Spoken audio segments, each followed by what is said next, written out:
They say the 3:15 a.m. train from Raventon Station doesn't exist. There are no tickets, no schedule, and no conductor.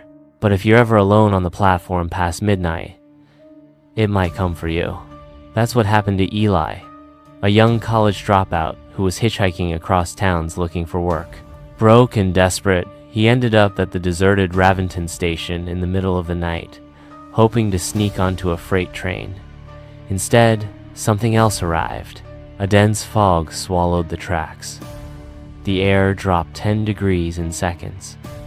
Then, without a sound, a black, rusting train pulled into the station. Its windows were opaque, its lights flickered weakly, and the engine let out a breath that sounded like a death rattle. And yet, the doors slid open. Eli, too cold and tired to question his luck, stepped inside. Inside, the train was pristine polished floors, vintage crimson velvet seats, and golden chandeliers that swayed gently.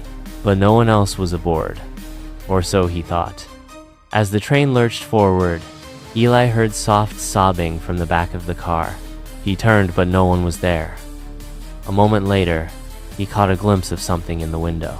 Not a reflection, but a face gaunt, pale, and with empty eye sockets leaking black liquid.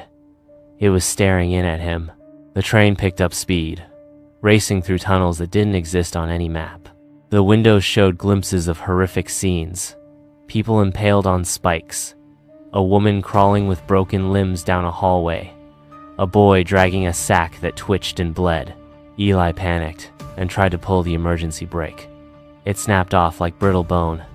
Then the train began to change. The pristine walls started to peel.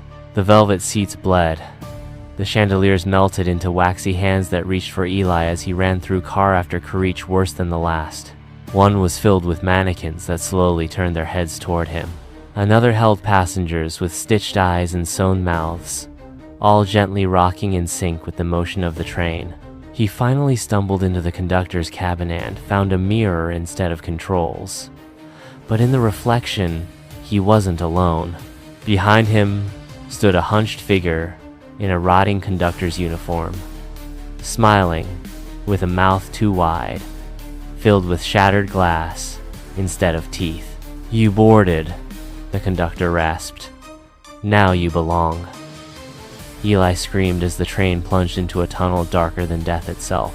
No one ever saw Eli again, but every few months, a witness reports seeing a decaying black train hurtling through the countryside, with a boy's pale face pressed against the glass, silently mouthing, "Don't board, don't board."